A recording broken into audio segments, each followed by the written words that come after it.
Hi, it's good to be back. We're in the new year. I am pretty excited. Um, First, I'd like to just apologize because on my first video, I did say that I will be posting every Friday from that day, and well, girl went home and I could not upload any videos because, well, I'm sorry. And yes, it's still me. I just had some braids done. Well, new year, new hair. So yes, thank you. Um, I'm just going to just pick up from where we left off of this hair. Sorry. Um, Today I would like to speak about the days after the funeral. This is the time when family and friends start to leave. What they were there for is now over. Life is supposed to now get back to normal. I was pretty excited because now girl is getting her bed back because she's been sleeping on the floor.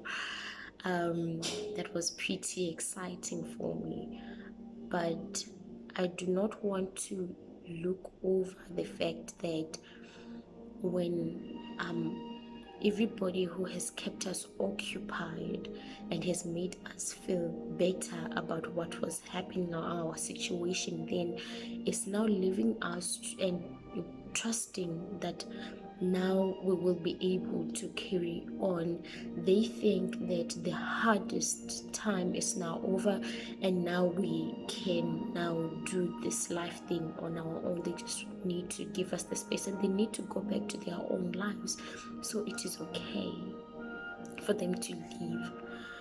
And okay, this is one thing that they did not realize, or yeah, something that people do not realize is that this, when you leave, it means that you're giving us the time to realize and really take it in that our loved one is really gone.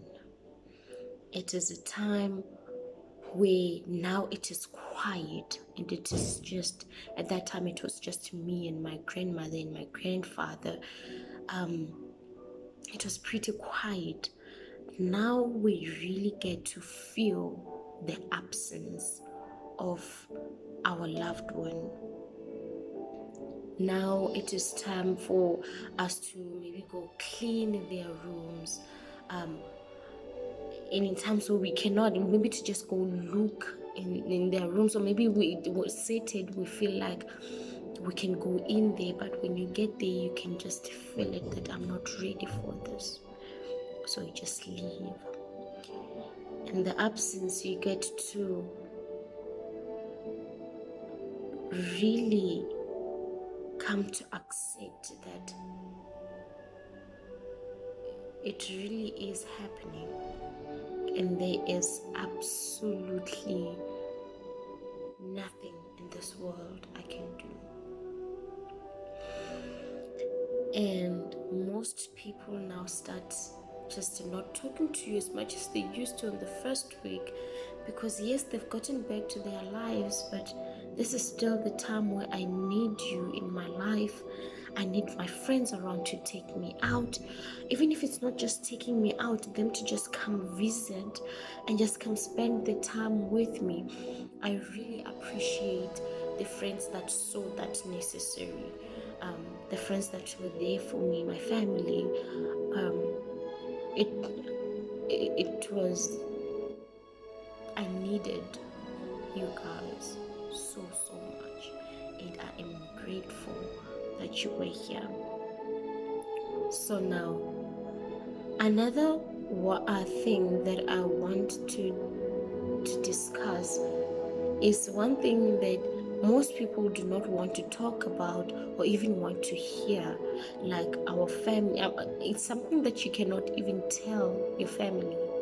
You cannot tell really anyone what happens behind closed doors when it is time for you to sleep. I am one person that really likes praying before I sleep. That time,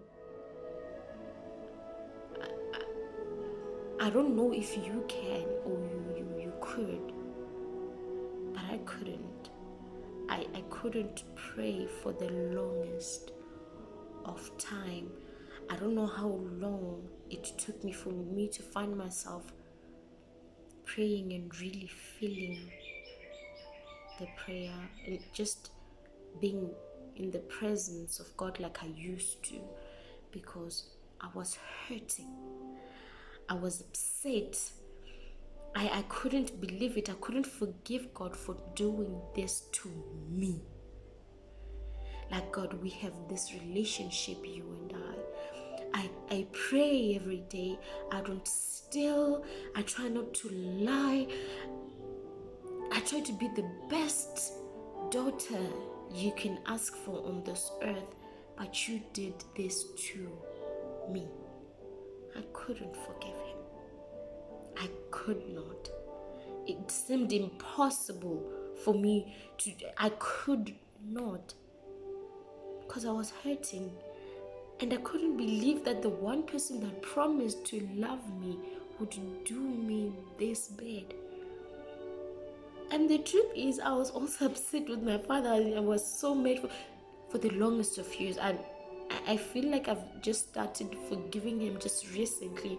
Maybe I started last year. Because all my life he showed me that he was strong. And that he would always be here.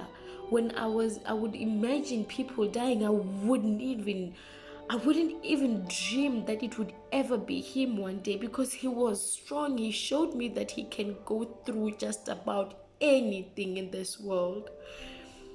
And then just one day, just that pain, and then he takes him away from me for the rest of my life. I couldn't. Like, how do you show me every day, and I show me every day of my life that you will always be here for me, and you do this to me? You didn't even tell me that you were leaving. I was with you the day before. How could you not know? How couldn't you show me that you were in serious pain that can take you away from me, and I would have to face this life thing on my own? I couldn't forgive. I could not forgive, and maybe that makes me a horrible person. I don't know. Maybe it does. But it hurt. But I'm just glad that now I am able to share my experience. One would think that after so many years, you can tell or talk about these the people without shedding a tear. Well, I used to think I was able, but I guess I can't.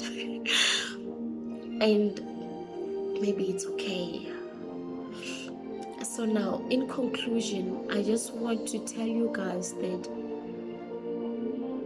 the hardest times of our life after losing our loved one is after losing them.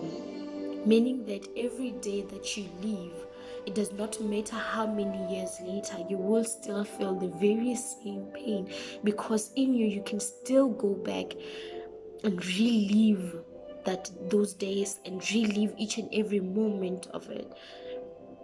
So now, just be gentle with yourself. I will see you again next week as we move on and we talk more about this. I love you. Take care of yourself. You're beautiful. Just love yourself more.